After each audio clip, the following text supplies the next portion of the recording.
how the divine essence is or is not absolutely simple. Go ahead, your opening statement. Right. So if I look at scholastic dictionaries from Roman Catholic texts, we see that for God or for philosophy or scholastic philosophy in general, pure act is defined as simple for perfection without any imperfection. It is free from any potency in the strictest sense. It is therefore unqualified perfection of existence without any passive or limited potency. And this is from the Dictionary of Scholastic Philosophy. Aquinas says something very similar, and as does Etienne Gilson, the student, one of the premier Thomists of the last century. In defining who God is, there is this beginning point that comes from Hellenic metaphysics. We would not, as Orthodox, necessarily disagree with every usage of the word pure act. But what we would say is that when I look at that definition and I compare it to the teaching of, say, St. Maximus the Confessor in his famous 200 chapters, he begins the work by saying that God is not in himself, as far as it is possible for us to know, any kind of first principle, nor is he in an intermediate state, nor is he an end, nor is he any other concept, for he is indefinite, immobile, and infinite, since he is infinitely beyond any substance, any potentiality, and any actuality. So notice there, he is not pure act in himself. He is not actuality in himself. He goes on to say in section 4, God is not therefore a potentiality, nor is he a first principle, nor is he an actuality, nor is he a first cause.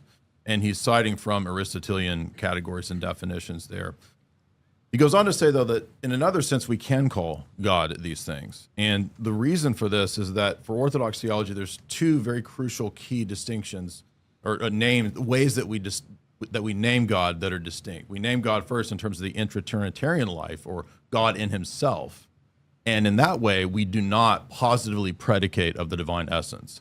So even though Tim will agree with me that there is a via negativa, Orthodox theology has a different conception of what apophatic theology is. So when we speak of the divine essence, we do not speak of it as identical to anything, much less identical to pure act, first act, actus purus, etc. The divine essence is unknowable, imparticipable, unapproachable, and it is therefore, strictly speaking, apophatic. How do we know God then if God is apophatic in this sense? Well, he's not only essence, God is also person. And as St. John of Damascus says multiple times On the Orthodox Faith, the key to all heresies is to confuse the distinction between nature and person. For the Orthodox Church, that distinction is as, quote, real or as strong as the distinction between the persons themselves. So while in Tim's philosophy, he would agree that the Father and the Son are really distinct, that real distinction is somehow not applicable to anything else in the triad, be it God's attributes, operations, or the distinction between nature and person itself, which is conceived of as only mental or volitional in Thomistic philosophy. And I would argue that in Roman Catholic theology that holds as well, because the Fourth Lateran Council accepts the Peter Lombard definition of what simplicity is, known as identity thesis. This is Denzinger 432, that person and essence are essentially identical, but they're only mentally or rationally distinct. Thus, God is his essence. So notice, for them, God is first and foremost essence.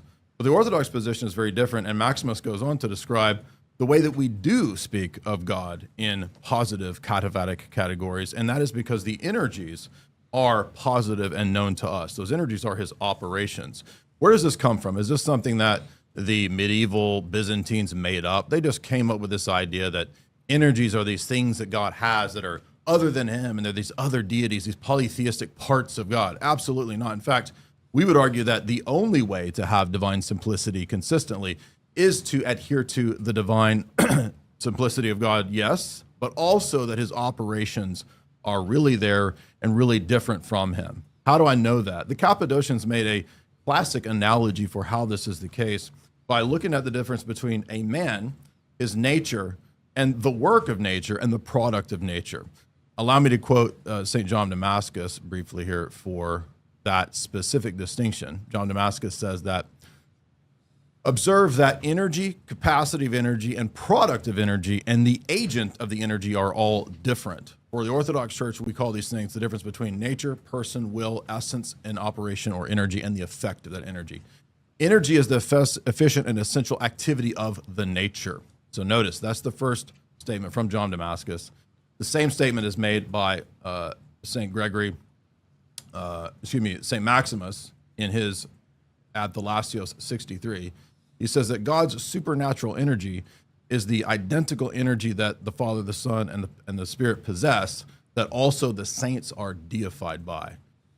St. Gregory of Nyssa says, and against Eunomius too, the common nature is identified by common energy. St. Gregory of Nyssa says again, the essential invisible God becomes visible by his energies. He is not visible in his essence, but in some of his operations. And to quote St. Cyril of Alexandria, things with the same energy are acknowledged to be of the same essence. So energy proceeds from essence and is the proper signifier and work or operation of that nature or essence. Now, natures don't operate. Persons with natures operate. And this is why for John of Damascus, in Book 3, Section 15, there are two wills, two energies, but one divine hypostasis working in and through those two wills and those two energies. Now, to shift out of the philosophical definitions and statements that we have, and I would add that that definition, by the way, is accepted at the Sixth Ecumenical Council, where the Confession of St. Sophronius, pulling from the explicit teachings of St. Maximus the Confessor on essence and energy, two wills, two operations, and, by the way, many energies, to cite John of Damascus in Book 1, that is accepted at the Sixth Ecumenical Council as the teaching's Christological definition. Again, it's called the Confession of St. Sophronius. You can find the Oxford text available on Amazon. Thus, even in the patristic teaching of the Roman Catholic Church, 3 minutes, from the early few centuries, from the early seven centuries in 681 at the Sixth Ecumenical Council, we have the affirmation of the teaching of St. Sophronius and St. Maximus that John of Damascus encapsulates in his later text of On the Orthodox Faith, reflecting on the essence energy distinction, which is seen most clearly in, believe it or not triadic speculations, but in Christology. In other words, it is the uncreated energies that St. Cyril says deify us in this life through feeding on the flesh. I'm going to be interested to hear how a person who believes in the real presence, that is, the body, blood, soul, and divinity present of Christ in the Eucharist, as the Roman Catholic Church claims to confess, how this is possible, given that in the Orthodox conception, it's only possible given that the uncreated energies, as St. Cyril says in the two letters to Sixcensus, deify the flesh and thus make it the thing that we participate in to be deified. He says in the two letters to Sixcensus, and this is reflected in the teaching of the Council of Ephesus, by the way, in the Anathemas, that we do not eat the flesh and blood of some man, but the deified flesh of the God-man, made divine, not by the divine essence, but by his uncreated energy and immortality. So St. Cyril of Alexandria, the Third Ecumenical Council of Ephesus, is pretty explicit when we get into the actual teachings of how we participate in divine life.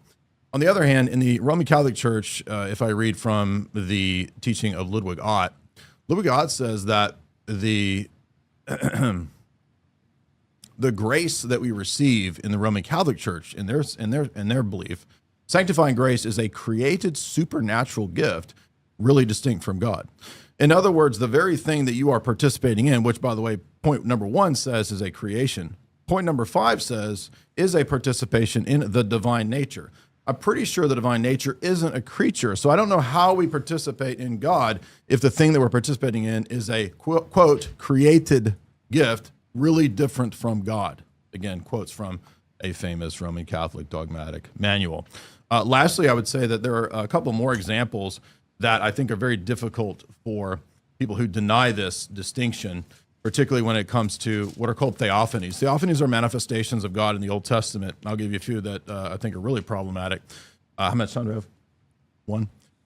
You can always have a clear minute. Got a couple more. I got a couple more examples, and then I'll be done. Okay. So in Numbers 12, we read that the Lord said to Moses, Aaron, and Miriam, "Come, you three, to the tabernacle of meeting." And they came out. The Lord came down in the pillar and in the cloud, and he stood in the door of the tabernacle and called out to Aaron and Miriam. Now notice that we have this theophanic manifestation in the Old Testament where God comes down and is specifically said to stand there. When we go back to the situation in Genesis 31, we read that the angel of the Lord, who identifies himself as the I Am, the God who appeared to you at Bethel, is there talking to Jacob. And that same I Am that appears in time and space is also talking to Jacob and calls himself the form of God. This is out of the Septuagint text. The form of God was seen by Jacob. And then we have another statement that it is the I am that he wrestles with, because Jesus at the end of John 1 says that he is the gate, the doorway to heaven, the ladder of Jacob. And the angels descending and ascending on the Son of Man signifies and shows that he was the one wrestling with Jacob. Jacob wrestled with an actual form or being in time and space that manifested in an energetic manifestation, as the church has always taught.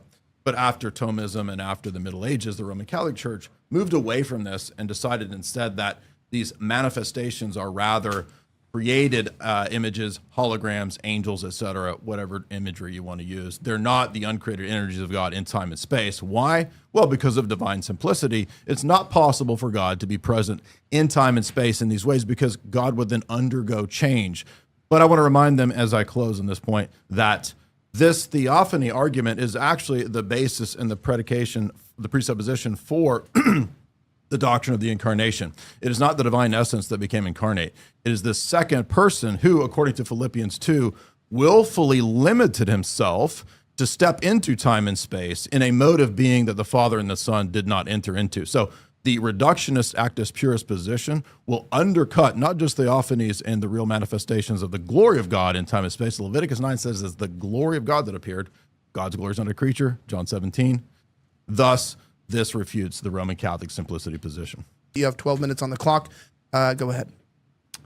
Pure act is the basic expression of God's perfection, all-powerfulness, his aseity, that means he's self-subsisting, his necessity, his eternality, his simplicity. So God as pure act, according to classical theism, Western definitions of God, which has included, broadly speaking, it's even included a lot of Orthodox thinkers, Eastern thinkers over the last 2,000 years.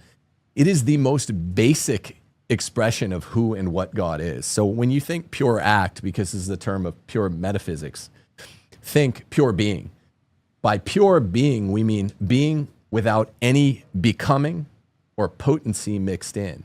There are no non-actualized potencies that are mixed in with the person of who God is. Now, just so we are clear, Jay told me last time we debated that mistaking a single aspect of God's reality means, in the context of Islam, worshiping a false God rather than worshiping the true God errantly. I would say, I hope for all of our sakes, Jay's sakes here too, because he's a friend and he's a good guy, that this isn't true, because mistaking God as being a composite of act with passive potency is the most fundamental mistake you can make as to who God is. Passive potency means something else can change you, and we have to talk about passive potency today. The fact that Jay has asserted on multiple occasions that something else can change God through this term passive potency.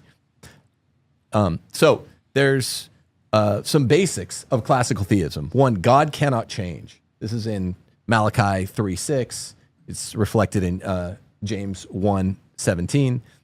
God can't change. This is a basic pillar of classical theism. God cannot be affected by anything else. It's reflected in Acts 17:24-25. Thirdly, God cannot fail to be what he is. The principle of necessity only applies to him in this sense, that he is utterly perfect and he cannot be anything other than what he is. This is reflected in Matthew chapter 5, verse 48. Now, if God were not pure act, and by this we just mean pure being, there are so many equivocations that are going to be made here on terms. I just mean pure being. Thomas and the Aristotelian lexicon that he's working out of just means pure being with no becoming possible. The basic definition between a creator and a creature is there's only one creator. He's got to be pure being itself outside the categories of time and space. Anything inside the categories of time and space has to be a mixture, a composite of act and potency, form and matter, substance and accidents. There are 7 modes of composition. And anything inside the categories that was created by God has to be a creature who is a composite of these things. But God has to be immutable, meaning he cannot change. He cannot change because he's outside the categories.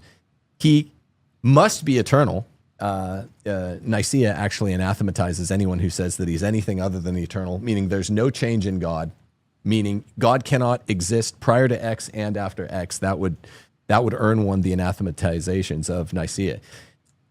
He can't be composite, and if God were mixed in the way that Jay is saying, act with potency in any manner, he would be composite. I mean, there's a composer behind God, because one would have to be composed of their parts by some posterior principle, and that composer itself would be God, not God. So this is why he has to be simple.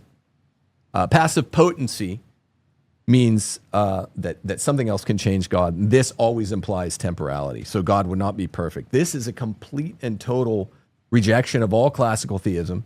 That doesn't make it good or bad. I'm just stating it from the outset that classical theism requires God to be pure act for him to even obtain all the properties that we're talking about. Now, what Jay will say is that God transcends logical categories. If God truly transcended logical categories, for one thing, this would require that we predicate being univocally. And for a Roman Catholic, we never predicate being univocally. We always predicate being analogically. So that's not true. Because we predicate being analogically, we can actually talk about God in one way and one way only. That's what the analogy is. But if it were true that we predicated God univocally and he transcends logical categories, then there would be no debates. We wouldn't be able to do what we're doing right now. Wouldn't be able to identify God, name God. There would be no dogma, no councils, no scripture, anything that's important to Catholics or Orthodox. So there's an absolute equivocation on this idea of analogical versus univocal predication of being. Now,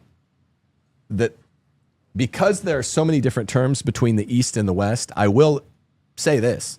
There is unintentional equivocation, meaning good faith equivocation between the Eastern thinkers and the Western thinkers on what pure act is and what it requires, but in some sense, in the sense of meaning pure being without becoming.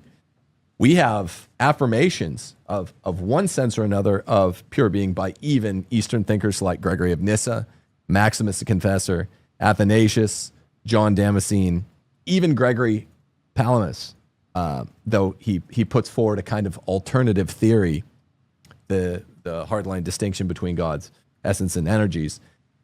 And more recently, scholars like Dr. Bradshaw admits that God must be pure act. Now, I'll just run through a few of these. In Against Eunomius 2, we have Gregory of Nyssa saying, except for the divine essence, nothing is uncreated. Meaning the divine essence alone is uncreated. This is good because for God to be God, for there to be a real distinction outside of the ousia of God would be to posit a second God. Gregory of Nyssa also says, and again, he's operating on an Eastern equivocal definition, so I'm not saying that he means exactly what Thomas means, but he means the important part of it, that God is pure being, and that if he were any bit of potency, passive potency, he would have to be inside the 10 categories of existence. He says, the untouched and formless God is free from all composition, and likewise the only begotten. So this proves a couple important things at once, that because God is the untouched and formless God, free from all composition, that means any of the 7 modes of composition, most importantly, potency, same thing with the Son. That's Gregory of Nyssa. Maximus the Confessor says God is the active and inexhaustible state of all actualization. The important aspect of what he's saying is that he is being, God is pure being without becoming. No becoming mixed in, no potency. Maximus also says, for it is not natural to contemplate any change in God. Of course, this has been anathematized right at the beginning at Nicaea to say that there's any change in God, in whom we cannot conceive of any movement whatsoever. So there can be no admixture of change in God. And again, this is basically obvious to everyone. St. Athanasius says God is wholly what he is. He means no potency, no division. I'm just demonstrating here that there are Eastern thinkers who are operating out of the basic existential fact of God as pure act. St. John of Damascus says God is uncreated, immutable, and not composed. So composing doesn't just mean act potency. It means any of the other 6 modes of possibly composing God. Now, we can reduce this to a syllogism to prove it, since we're debating after all. This comes out of Summa Theologiae 191. Basic first premise: whatever has passive potency can be changed or moved from potentiality to actuality by something else.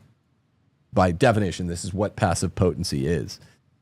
Second premise is God can't be changed, because we all agree on that premise. And the conclusion is, therefore, God has no passive potency. It's important to note for logic nerds that this can be propositionalized. You can use symbolic logic to prove that this is true. I won't go through the symbolic logic, but it's important that people know this ought to be sacrosanct for any of us. Whatever has passive potency can be changed or moved by another. We don't agree that that can be done with God. Since God can't be changed, it's been anathematized at Nicaea. We have to say God has no passive potency. And Jay has said otherwise multiple times recently in the last year or 18 months. So there's a simple way of explaining this to people, the analogy of an automobile, since we're using all these terms: composition, pure act, potency, whatnot. Composed of parts is how automobiles and all things operate. Think of your car: a drive shaft, the wheels, the windows, the chassis, whatever. They're dependent on an external assembler. A composite is ontologically posterior to its parts. If God had parts, he would depend on a composer, a God behind the God. This is not a mere logical category. This is a fact. This is an existential fact. It contradicts his aseity, meaning he is self-subsistent, and his necessity to say otherwise. Now, where, Jay, I think, is equivocating or misunderstanding Thomism is on several of the terms. They're just real terminological differences that I think of good faith are eluding. Now, he will confuse Platonism, Neoplatonism, and Aristotomism. These are 3 separate systems that disagree radically, and they have informed Christianity at different parts. But the Catholic Church is informed by Aristotomism, which I said predicates being analogically, which goes right to the heart of what we're going to be debating with Palamas later. We don't use Platonism, which predicates being univocally. I know this sounds absolutely insane. The terms are bizarre, but it's really, really important, because for us to even be able to speak about God, we have to predicate being analogically. That means we have to be in Aristotomist mode. Jay has said before, he thinks that Aristotle and Thomas made being a genus. They explicitly reject this in Platonism. So the Thomistic predication is never univocal. Being is never a genus. This goes right to the heart. Because of these equivocations, there are some basic terminological difficulties, confusions, equivocations that he makes on essence versus nature. And these are very technical and matter very much. Energies versus accidents, act versus operations. Like, pure act doesn't mean God is pure action. It means God is pure being. And this confuses the matter, and I think that might literally be all that we're debating at the end of the day, because God is pure being, and even Eastern thinkers accept it. Passive versus active potency, and relations of opposition versus contrariety. All of these together mean that I don't necessarily think Jay is intending to say that God is not pure being without any becoming. We have to get to the heart of the matter. All right, and at time on that, I'll be adding another minute to your clock for a rebuttal, because he went over a little bit there. Now, let's go over to Jay Dyer. I want to give you an example here. Jay is representing the Orthodox tradition in this discussion. You have 6 minutes on the clock. If you want to use, I'll give you the minute. Do you want to use the minute here? Or do you want to use a minute on the cross-examination of the closing statement? Like, I can tally your minutes up. I'll go ahead and use it here, because he touched on a lot of things. Okay, cool. You have 6 minutes on the clock.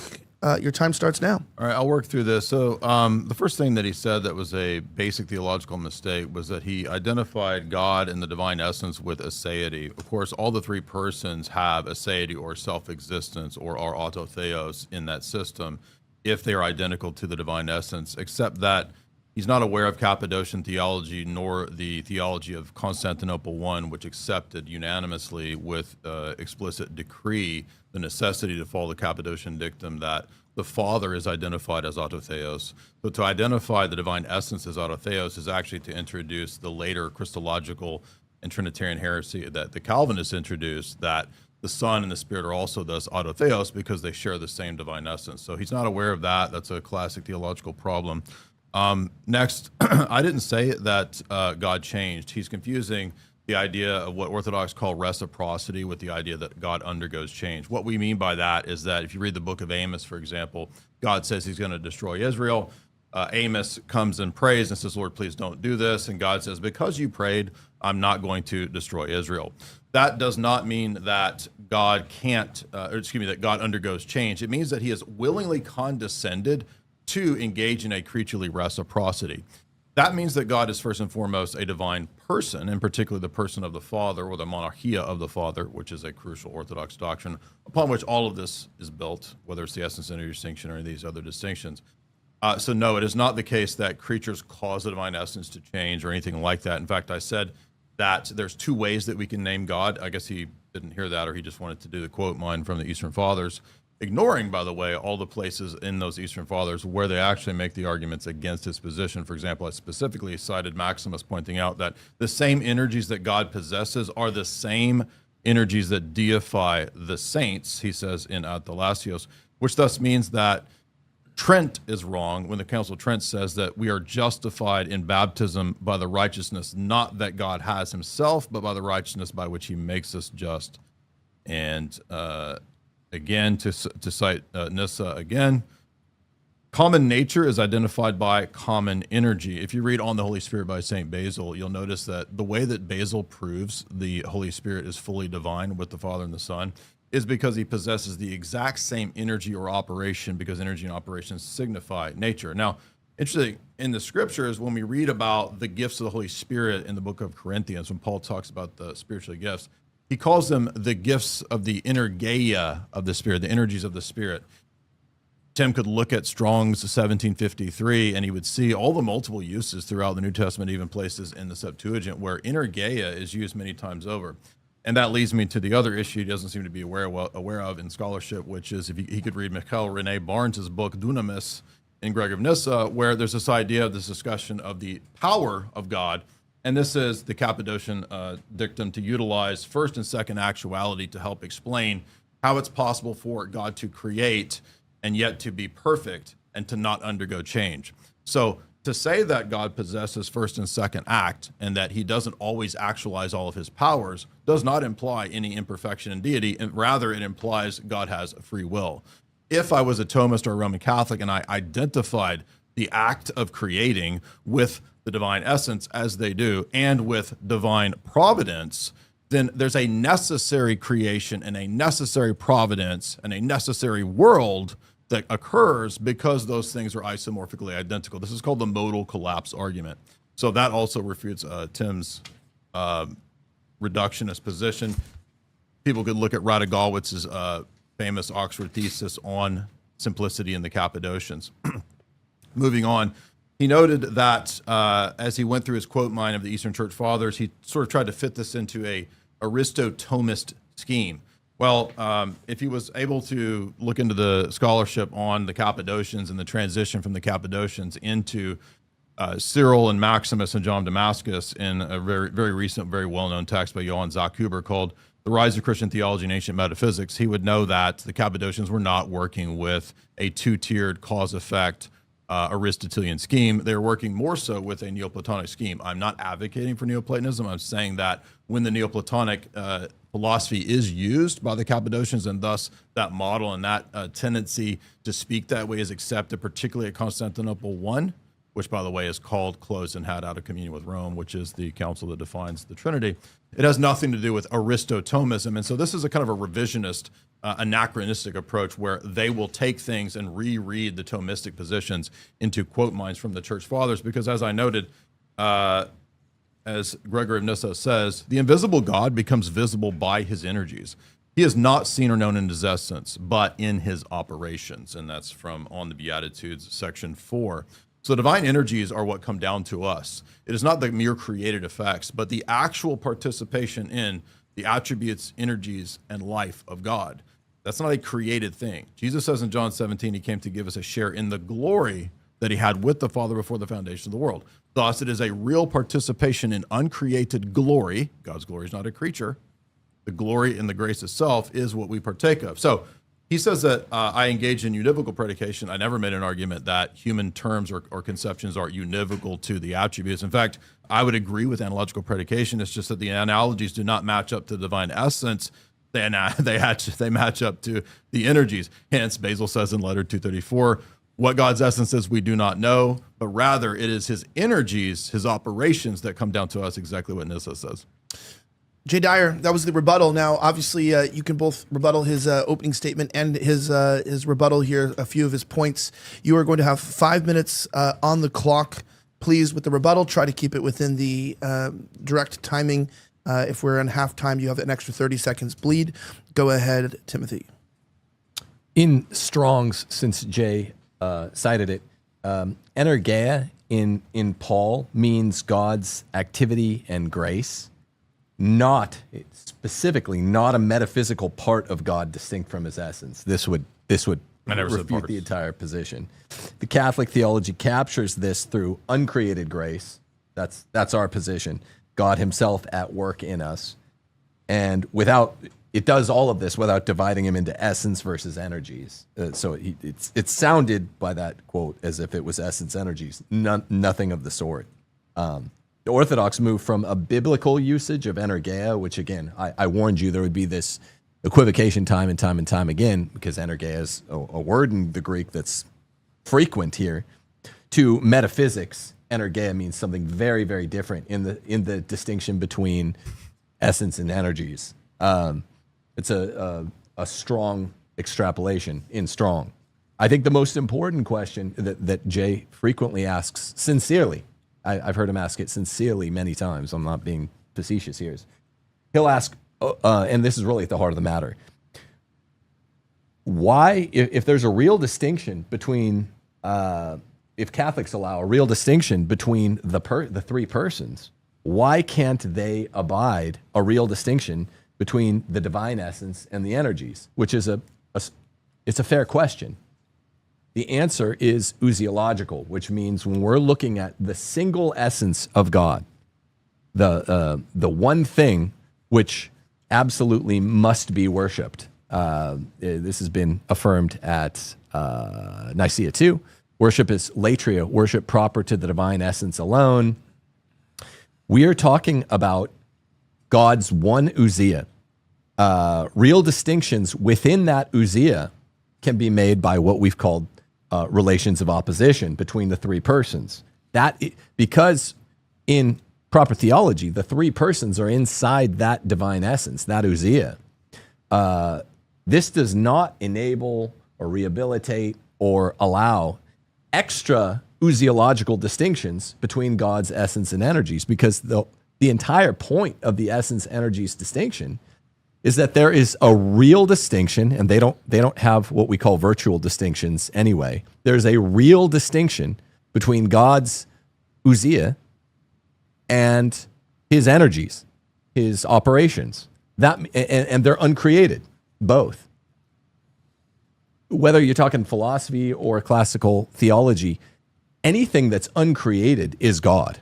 Anything that is on the other side of creation is God. So if you have an ousia that is the divine essence of God and something else that's uncreated, you must be talking about two gods. Anyway, this is why we don't allow that distinction. Any distinctions within the single divine essence, the relations of opposition between fatherhood and filiation, these are fine. These make sense. Relations of opposition make sense from within what we know to be the Trinity, within the ousia of God. The Father is not the Son, is not the Holy Spirit, but they're all the same substance of God. But you can't you can't distinguish between two uncreated realities outside of space and time without positing a new essence. So it's an ousiological answer. It's very basic. And hopefully you see that the former is possible because monotheism requires one ousia of God, whereas the latter would require seemingly two divine ousias. They won't say it.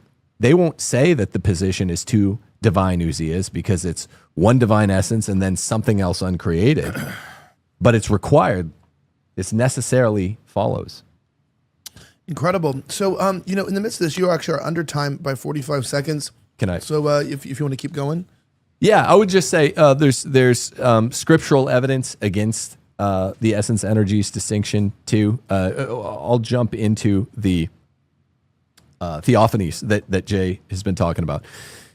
In Exodus 3:1-6, at the burning bush, God himself speaks. It's not that God, some energies of God speak. God himself speaks. It's a direct quote. The pillar, cloud, and fire, the Lord went before them, not a separate energy. It's a fact. The Lord himself, the substance of God, went before them. It's a direct quote. In Isaiah chapter 6, 1-5, in the vision, Isaiah saw the Lord, did not see some likeness of the Lord. In John chapter 12, verse 41, this is applied to Christ. At the transfiguration, the apostles beheld Christ's glory. Participation, so this is important because when we're talking about the divine essence, we're talking about the divine essence. When we're talking about some work of God, we're talking about something that's distinct. Okay, so Jay, I don't know if you were laughing at him or you're laughing at his arguments. I just heard you chuckling a little bit over there, and I couldn't help but notice. And so, as you cross-examine and you go into this, you'll have exactly 5 minutes to respond here. The clock starts now. Go ahead. No, but wait a minute. Oh, you need to stop? Hold on. So I can cross-examine and interrupt, right? Yeah. I just wanted you to do a little bit. Is that how you would like to? Is that how you'd like to do that section? What were you going to say? Oh, no, I was going to say, I didn't know if you wanted to go back over what he was just saying right now and then jump in there a little bit. But well, what we had agreed to was cross-exam where I cross-exam him and I can interrupt and cross-exam. Correct. That's cool. Yeah, totally. I know Interrupt within reason. Yeah. Exactly. I'm intentionally just going to interrupt every 5 seconds. No. Yeah, that's funny. I'm glad that you mentioned Exodus 3 because it was actually next in my notes because I don't know if you're familiar with Exodus 23 because God goes on to describe who that being is. You said the substance of God went before them. Do you think that the substance of God is the angel messenger? No, I think that God entered into. I believe that the Theophanies represent a creation of God. Are they the substance of God or they represent? They're not the substance of God. But you said the substance of God went before them. Yeah. No, I didn't mean it that way. Okay. But in Leviticus 9, it's said to be the glory of God that comes down. Yeah, it was an equivocation. Yeah, I'm just saying God himself. Yeah. So it's God himself or a representation? Because that's a big deal. We believe it's a representation. Okay.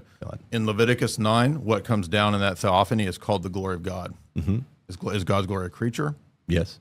God's glory is a creature. Yes. You're a polytheist. No. You called the divine glory is a creature? No, because it's created. Yes. God's glory is created. like I said at the beginning. Well, this is the Catholic position, and it's the Catholic position. So God's Jay's laughing at it to pretend that this isn't a 1,000-year-old dispute. Are you sure about what you're saying? God's glory is created. God's glory is created. Is it eternal? Yes. So there's eternal. So you're a polytheist. No. God's glory is eternally created. No. And this is a game that you're playing. Creature? It's not a game. Oh, okay. This is why it's Let me know when I can idolatry. Speak. Let's do 15-second blocks. It's not a game. No, it's created. You said that God's glory is eternal and it's a creature. That's the polytheism. The angels are eternal and a creature. No, they're not. They're created. No, they can be eternal with God, like a footprint in sand, to use Augustine's term. Yeah. Yeah. Are they created ex nihilo? Well, of course. Yeah, they're created. Then they're not eternal. No. They're not uncreated. But with regard to glory, it can, since it's uncreated, since it is created, Which one is it? since it's created, Jay. So No, the it's glory- not two gods. So in John's, If it's uncreated and it's separate from the divine essence, just messed then up, is it dude. two gods? I don't believe that the glory is a creature. I know. You messed up by saying that. You God's believe glory that- is eternal. It's uncreated. It's the glory that Jesus. And is it separate from the divine why essence? Why are you interrupting me? It's my time to interrupt you. Because I'm asking you back. But Is it separate you don't from the ask divine me essence? questions in my cross examination. All right. He's correct on that. Yeah. Sure. All right. Yeah. So let's leave the question In there. John and then 17, you'll have a few minutes in John 17, Can I clarify my answer quickly? if he allows you. Okay. So we say it's not polytheism because it's created. It's that simple. God's glory is a Yes. creature. God's glory is a creature. Wow. You understand that in Ezekiel, the Son is identified as the glory. Is the Son a creature? No, this is an equivocal definition. How? Because, yeah, a woman is the glory of man. That doesn't mean that she's the univocal But the predication that you're Son talking is about. the here. glory of the Father. The Son, in this analogical sense, can be the glory of the Okay. Father. That doesn't mean So when that Ezekiel God's saw, glory, as such, is uncreated in for Judges, Catholics. Okay, in Judges 6, it says that Yahweh turned his face to Gideon. Was that Yahweh really in time and space? I don't know. Or, You don't know. yeah, I'm not sure. Well, maybe you should have looked into the Theophanies if you wanted to talk No, about. no, you let's wanted to talk accuse- Theophanies. You wanted to accuse Let's me. talk of- Theophanies. Well, you've already admitted that God's glory is a creature, right? That's polytheism. Which Can you this wanted be to an say that analogy? you wanted. I mean, I never disagree with analogical predication, but No, I don't mean your analogical analogies prediction. I mean, when God turns his face, you think that a theophany requires It's logically a body. Did What? Jacob wrestle with Jesus? It's a theophany. Did he wrestle with Jesus? We say this is a created so participation. the Son prior to the incarnation was created. No, this is less. But than you said the it was a divine creature. essence. It's less than divine. So now you're polytheist again, and there's multiple gods less than the creature. I can't be a polytheist, Jay, if I keep saying that these are creations. I'm only a You're calling polytheist God if I and say there's Yahweh a something creature. separate from the divine essence. You're calling that is God and not Yahweh. a that These is things not are a called creature. Yahweh.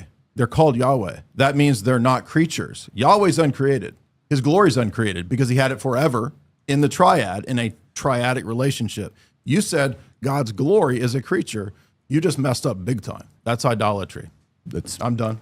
All right, that's time. And yeah, I was going to add another 30 seconds onto the clock. Then, anyways, you still have 30 seconds here for him interrupting you with the question. So you have an additional minute on a future category if you'd like to, especially in the closing or on a separate topic. We'll go ahead and we will switch over. Wait, hold on. I have more time, or he hasn't. No, I'll give you an extra minute because of him interrupting the questions. You have 30 seconds left, and I'm going to give you an additional 30 seconds onto either to the closing or on the section of the next topic. Let's go over to Timothy. Go ahead. You have 5 minutes on the clock. You can begin your questioning. Okay. If the energies are not the divine essence, there's a real distinction between them, but they're still uncreated. How many such uncreated realities are there in God? Basil says there's infinite energies. 10. So they're infinite, uncreated existences. Are they essences of their own? They're energies, hence they're not essences. Oh, so what are they? But they're uncreated. They're So the operations, the attributes, and the thought wills or ideas of God. so they're infinite. They're According to infinite, Basil, they're uncreated things. No, I'm asking you. Yeah, God is one and many. But except, so when we go to worship God, we worship infinite things. Yes, God's infinite. I don't know if you know that. No, do you worship an infinite number of properties? When we say God is infinite, infinity is an infinite number. Can I worship the energies alone without worshiping the divine essence? No, because every person who acts in the every act of God is triadic and thus includes all of God. Wait, but then how are they really distinct? Because God does different things. What does that mean? Creating isn't walking on water. No. If I can't worship them separately, in other words, if there's not a passive potency in them that is receptive of my worship, God's divine essence, his energies, I can't worship them separately, so why call them really distinct? No more because if you guys had virtual distinctions the way you should here, this wouldn't be a problem. But because you say it's a real distinction in God, that's a problem. Modal collapse is why we don't. This is have not the modal collapse. No, Why? I'm telling you why we don't have that. No, I know, but then they're not really distinct. So you just said they're really They distinct. are so really you're wrong. distinct because They can't be. They are really distinct because the Father and the Son are really distinct, and you don't have a problem with that. I don't have a problem with that because that's all within one ousia. Do you have a problem with The consubstantiality? energies are the operations from that one ousia. They might be the operations from, but they're different from the ousia.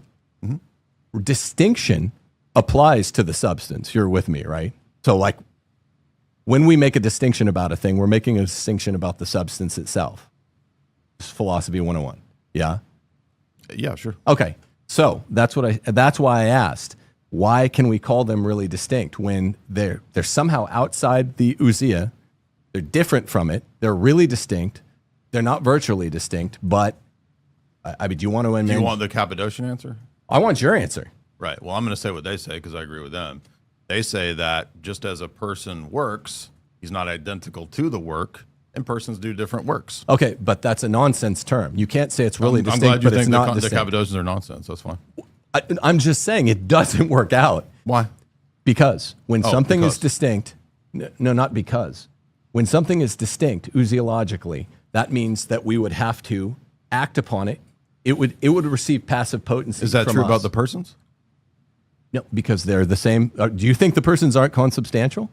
They're really distinct. No, they're really distinct within an ousia. Oh, I don't believe that.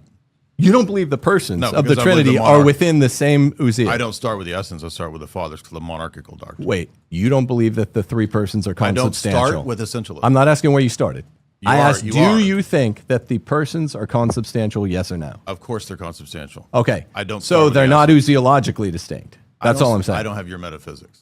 No, I don't have your metaphysics. I But the know. point is, they can't be distinct if we're talking about two separate things. The persons They're are not not two separate. separate. The three persons I are not don't- two separate things. I never said the energies are They're separate. relations of opposition. You said the energies are separate, not me. Okay. They're not separate. If I work, is it separate? No. You screwed up there.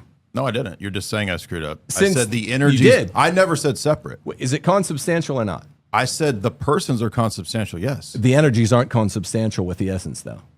For They're clarity's sake. distinct. Okay, but then I can't worship them separately. Then the same applies to the persons. Here's another one. Then Since the same for divine persons. essence is eternally unknowable, do we fulfill our final end in the beatific vision? We don't believe in the beatific vision.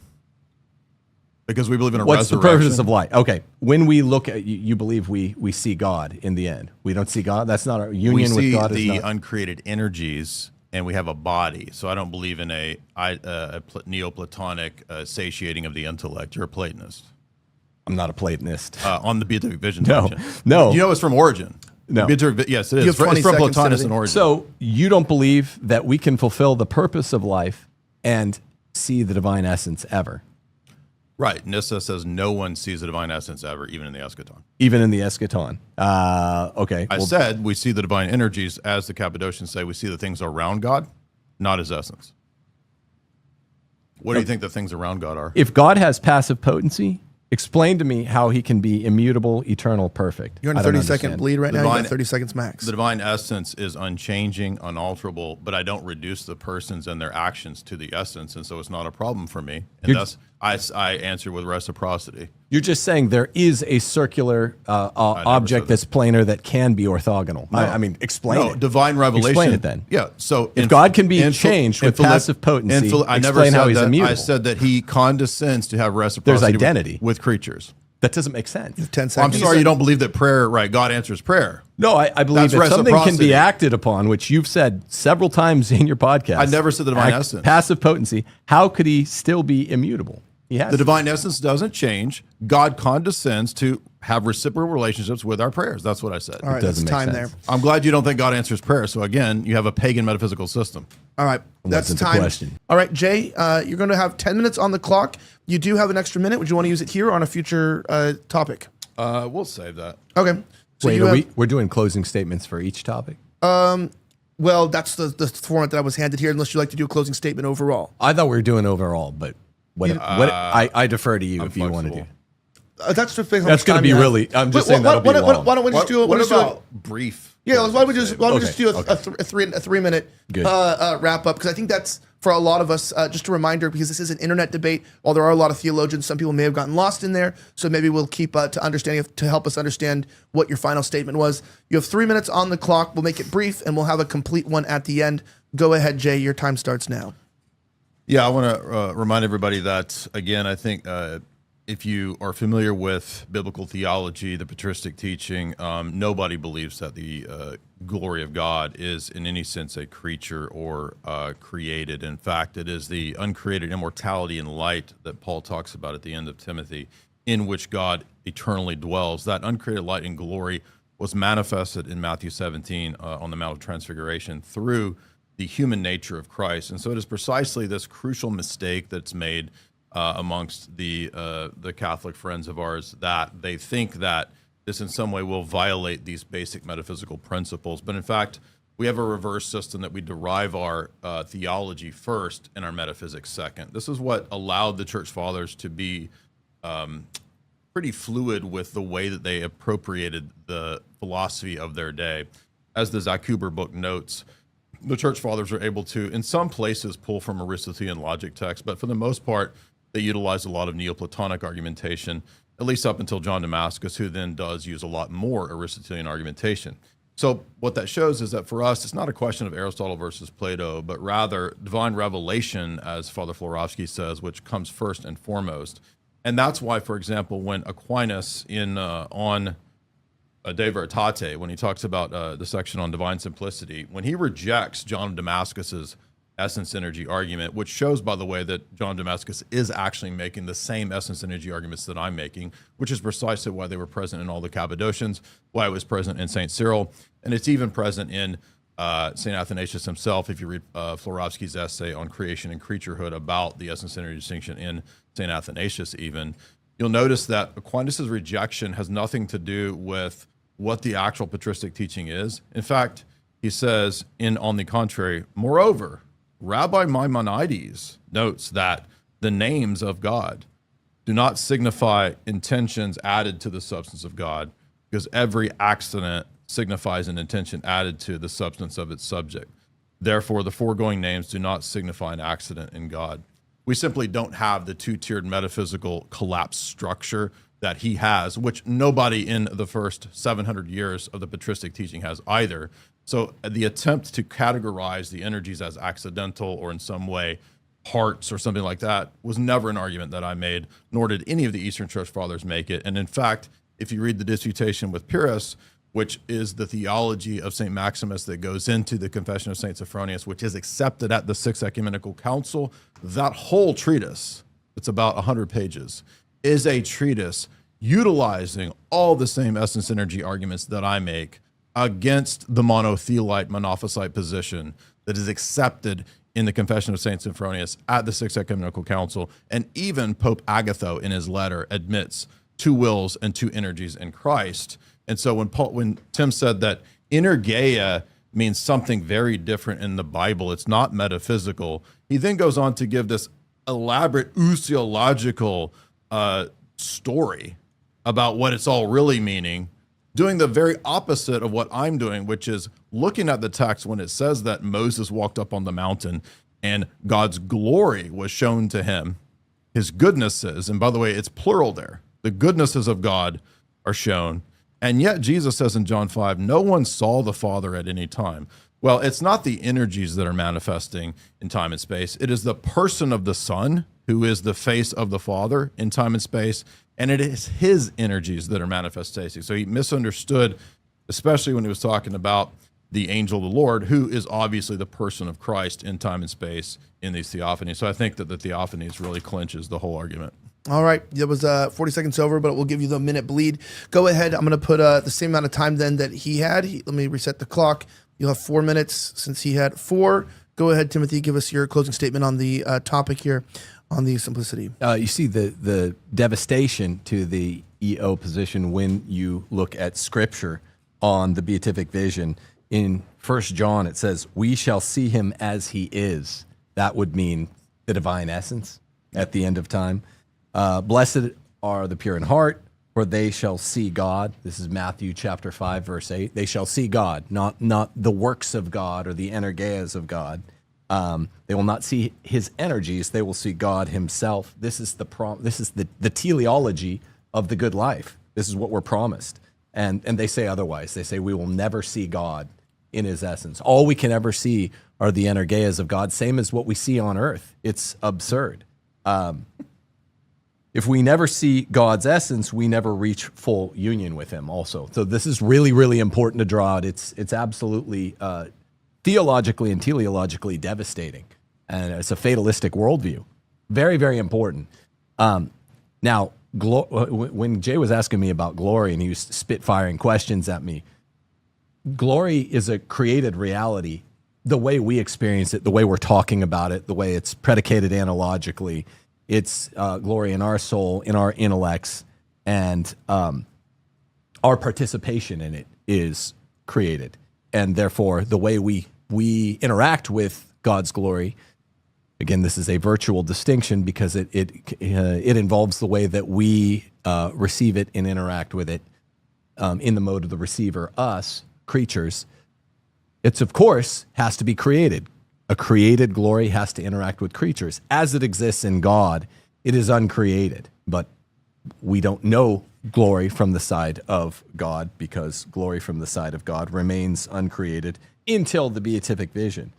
The most important thing, he was asking about the Theophanies, and Jay's claim, he'll say the Theophanies are this easy proof that passive potency can exist in God, which is a non sequitur. It's absurd. It says there's a distinction between the inner unrevealed aspect of God, his essence, and what he reveals and manifests to us, his divine personal energies. A theophany, like I said before, it's a created sign or instrument of uncreated presence. The change is in the medium, not in God himself. So this does not even begin to prove that God is not pure actor, that God can change. Particularly, I thought Jay was going to come on this first segment and distinguish, well, God can change because he has active power, active potentia. Well, that's true, but he's the unmoved mover. He can act on things without them being acted on him. But he came on and defended God as passive potency, and this just doesn't begin to be shown by the fact that the Theophanies have taken place as signs and instruments that are created. Worship is something funny. Worship belongs to the divine nature alone. This is from Second Constantinople, but not if we take Jay at his word. Worship, Second Constantinople, belongs to the divine nature alone. So that's really important. I mean, the heart of this issue is whether or not passive potencies can be allowed within God, and this would simply destroy all of classical theism. God would change; he wouldn't be immutable, he wouldn't be eternal. This is anathematized at Nicaea. If God had passive potency, he wouldn't be simple, he wouldn't be perfect. I mean, I'm restating what I said in opening because it's so very basic and it's so devastating to what we believe about God. If we believe that God, if we were to allow ourselves to believe that God had passive potency. Did you say I still have a minute? Yeah, if you want to have the minute on the clock right now. Yeah. All right, give me one moment. Let me reset the clock, give you a minute, and go ahead and take that.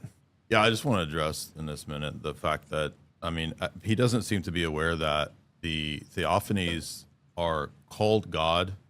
They're given the name Yahweh. They're worshipped, and they're pre-signifiers of the incarnation. So he's literally saying that these signs and symbols can be worshipped. So he believes that you can worship creatures. Then he turns around and contradicts himself because he says that only divine nature can be worshipped. The triad is worshipped, and it doesn't say only the divine nature is worshipped. But we worship God in triad. That's the actual definition of the council. It doesn't say only the divine nature. So I think it's just kind of insane to me that like how far removed from divine revelation that position actually is. And again, as I said in Philippians 2, if God is a being that is reducible to pure act, then it's not possible for the self-emptying or the limiting to occur in the incarnation when the Son, according to Philippians 2 in the kenosis passage, willfully limits himself. A being that is pure act, according to his definition, reducibly, would undergo change via Philippians 2, and we don't believe that. Can I have a minute to respond to that? No, you're over on that one. You can actually still in the other topics if you'd like to. You can always address technically if you'd like to take a little bit of time to bring back some points. All right, so we'll be back talking about that in just a moment, and we'll be starting opening statements with Timothy Gordon representing Catholicism. We'll see you in just a few moments. Take a break, and we'll be right back.